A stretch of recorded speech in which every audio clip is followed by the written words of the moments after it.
Hello, kiddos. Welcome back to Johnny Bill's Bible World. And we're going to continue with reading the Children's Taylor's Bible Story book. And I just wanted to say that I learned about these Bible stories when I was little. And I was 3, 4, 5, 6 years old when my parents took me to church and to Bible school. And I went to Sunday school every week. And that's where I learned about this. And you children should tell your parents that you want to go to Sunday school. You want to go to church and learn about the stories in the Bible. And these stories in the Bible, and today's one of the most fantastic stories in the Bible that you should know. And this is story number 4. It's called Saved from Drowning. And this is about Noah's Ark. As the years went by, the world became more and more wicked. People did all kinds of bad things. They didn't want to please God, and they didn't even try to obey him.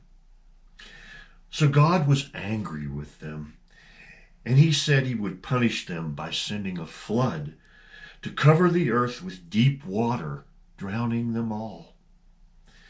But there was one good man whose name was Noah. God loved Noah, and he told him about the flood he was going to send, and Noah needed to get ready for it.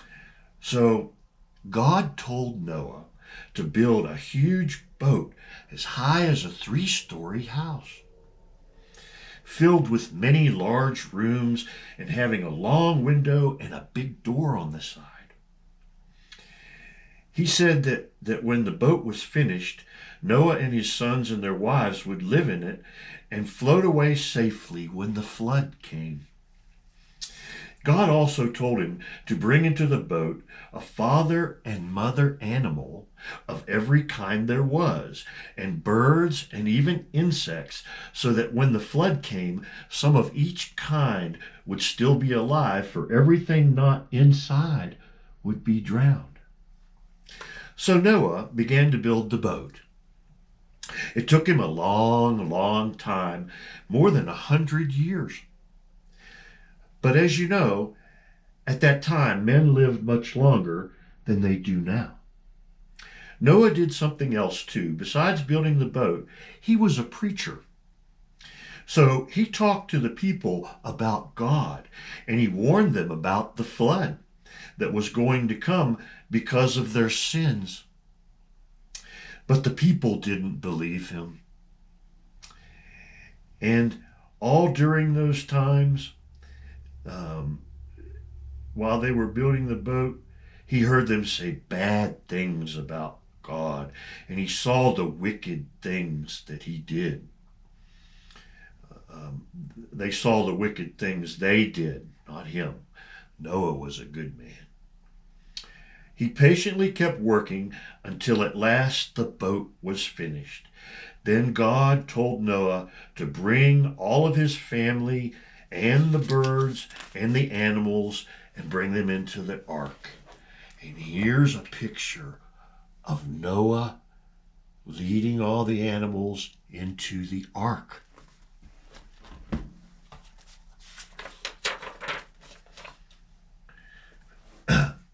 For 7 days and the rain would begin, and the flood would come, and everyone outside the boat would be drowned. So Noah brought his wife and his 3 sons and their wives into the boat, and he brought in at least 2 of every animal and bird. They were in pairs, a father and a mother of each kind. We don't know how Noah found all the different animals and birds, or how he got them to come into the boat. But they came, for God was helping him. 2 of some kinds came, and 7 of other kinds. When all were safely inside, God closed the door and locked it. 7 days later, it began to rain. In fact, it poured. It rained without stopping for 40 days and 40 nights. The rain came down as if it was being poured from great windows in the sky. The creeks, the rivers, and all the great oceans began to rise, and water covered the land. And after a while, there was so much water all around the boat that it was lifted off the ground. Higher and higher the water rose, and the boat was floating on the water. But what about those people who had refused to obey God, and they didn't listen to Noah's warning? They had laughed at Noah for saying that there would be a flood, and they said Noah was only trying to scare them. But now, too late, they all saw that what he had told them was true. Oh, if they could only get into the boat. And now it was too late. They climbed the highest hills in the mountains, but soon the hills and the mountains were covered with water too, and there was nowhere else for them to go.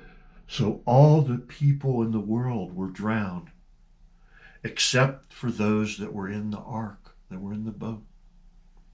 And every animal and bird and insect, except those in the boat, died in the flood. For all the earth was covered with water. There was no land to be seen anywhere. Only the boat could be seen, floating alone in the water. God did not forget Noah. All through the dreadful storm, he took care of him and for all of those that were on the boat. God kept the boat safe. Finally, the rain stopped and the water began to go down again. After Noah had been in the boat for 150 days, almost half a year, the water had gone down so much that the boat rested on top of a mountain called Ararat. But Noah and his family stayed safe inside, for God wasn't ready to let them out yet.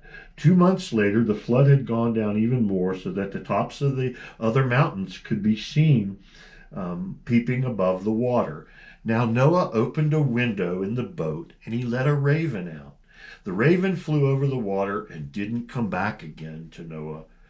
Then Noah sent out another bird. It was a dove.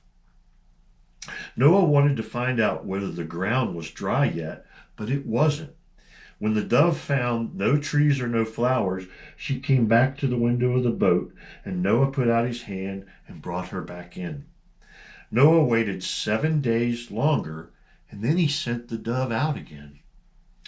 That evening she returned to the boat with an olive leaf in her mouth. Then Noah knew the water must be almost gone, or the dove would not have found the leaf. He waited another 7 days and once more sent out the dove. And this time she didn't come back, for the woods had become pleasant to fly around in. Then God told Noah and his wife and his sons and their wives to come out of the boat and to let out all the animals and the birds. At last they could walk around outside once again. Then Noah built an altar, just like Abel had done, and he sacrificed animals and birds upon it to the Lord. This was his way of thanking God for saving him and his family from the flood, though all the other people in the world had drowned. God spoke kind words to Noah and his sons and said they were in charge of everything living on the earth and that they could kill the animals for food. Adam had been permitted to only eat the fruit growing on the trees and bushes, but now, after the flood, God said the people could eat meat. God promised that he would never send another flood to drown all the people. As proof, he gave Noah a sign, a beautiful rainbow in the sky, where Noah could often see it when it rained, and whenever he saw it, he could remember God's promise not to send a flood like that again. Noah lived many years after the flood, and he died when he was 950 years old. That's the end of story number 4 of Noah's Ark. And I hope you enjoy these stories, little children. And I hope you go to church and go to Sunday school and you read your Bible and learn about Jesus and learn about all these great stories. Tell them you heard it here on Johnny Bill's Bible World. We'll see you later.